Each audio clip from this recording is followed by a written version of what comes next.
Hey everyone, continue for transformations, we'll be looking at scaling. And once again, we will look at the x variable first.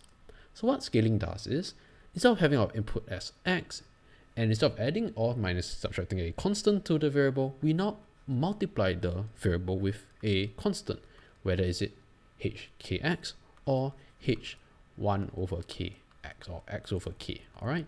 So either works because k is any real number, so let's just stick with the general idea of kx. All right, so what does this do? All right, so once again, let's say we have the preliminary condition of g1 equals to h3. That means the output is 1 when the input is 3. So originally we had y equals to 1, x equals to 3, or x equals to 3, y equals to 1. All right, now we have y equals to 1, but kx equals to 3, which means x equals to 3 over k. So you notice that our x variable now multiplies by 1 over k, or divides by k, from the original graph, right? We had 3, now we have 3 over k, so divide by 1 over k. If we have another example, let's say we have now g2 equals to, let's say, h4. So when y equals to 2,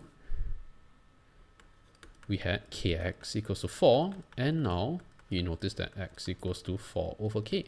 And you notice that we had x equals to 4, now we have 4 over k, so it's again divided by k. Think about this, quite logical, right? So what this does is, if you notice that, well, originally we had, let's say, y equals 1, x equals to 3, let's plot it on the graph. Right, y equals to 1, x equals to 3, let's say somewhere around here. All right, let's say we give a proper example. Let's say we have k equals to 2. So we now have 3 over 2 and 4 over 2. All right, so 4 over 2 is simply 2. All right, so let's look at 1, 3 first. So let's say this is 1, 3. We now have 1, 3 over 2 for our blue coordinates. So we notice that, hey, our graph now contracts by half, right? This is divided by 2. And let's look at another point. We originally had 4, 2. All right. So let's say 4, 2 is somewhere around here. Let's just make it higher, make it more obvious. Now we have 2, 2.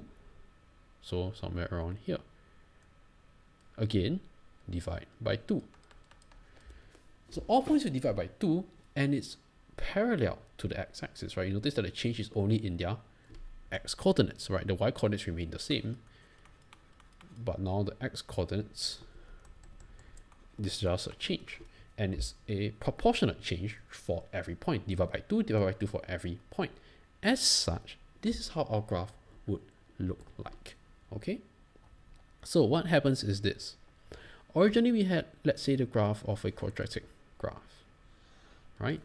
Now all the points will divide by 2, right? Let's say we have the graph of gy equals to h2x. All points will now divide by 2. So we start from the origin, because 0 divided by 2 is still 0. So it's still start at the origin, but we know that the graph contracts because every point divides by 2. The x coordinates divide by 2, but the y remains the same. So every point here will divide by 2, and it's parallel to the x-axis. Now let's take a look at another example. Now let's say we have gy equals to h half x. All right, so now we need more of x to achieve the same y value. And you notice that, let's pull out the same example of y equals to 3 and h, all right, y equals to 1 and h equals to 3. But now we have half x equals to 3, x equals to 6. Now you notice that every point is now multiplied by 2 or divided by half. Divide by half, it means multiply by 2. So now it's an expansion, right, for the black graph.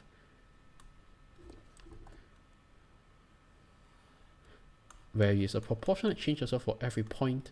Now it's times 2. And you notice, right, that we have here divide by 2, here divided by half, which is equals to times 2. And this is where scaling idea comes in, right? So how do we scale a graph? So the official term is that whenever you change from gy equals to hx to, let's say we now have gy equals to hkx. All right, you notice that you're always scaling with the reciprocal of the graph, right? You notice that you have times half, right? Then divide by 2 times 2. So your scale factor, you notice that you have k equals to 2, then it's 1 over 2. Here, if k equals to half, is 1 over half, which is 2. So idea is you are scaling the graph, and you notice that it's parallel to the x-axis because your y value is the same, but your x value changes. So scale parallel to x-axis, right? So with scale factor 1 over k. All right. So you notice that you divide by half, right? So here is times half, here is times half, right? So that is your scale factor. Scale factor means you multiply by 1 over k. You notice that it is true, right? Think about it. 2x, you need half of the original x value to get the same value, whereas in half x, you need twice the amount of x value. Therefore, your black graph expands, your blue graph quote unquote contracts. All right. So that is the whole idea. Keywords are parallel to x-axis, keyword scale factor 1 over k. And this is the idea of scaling for our x variable.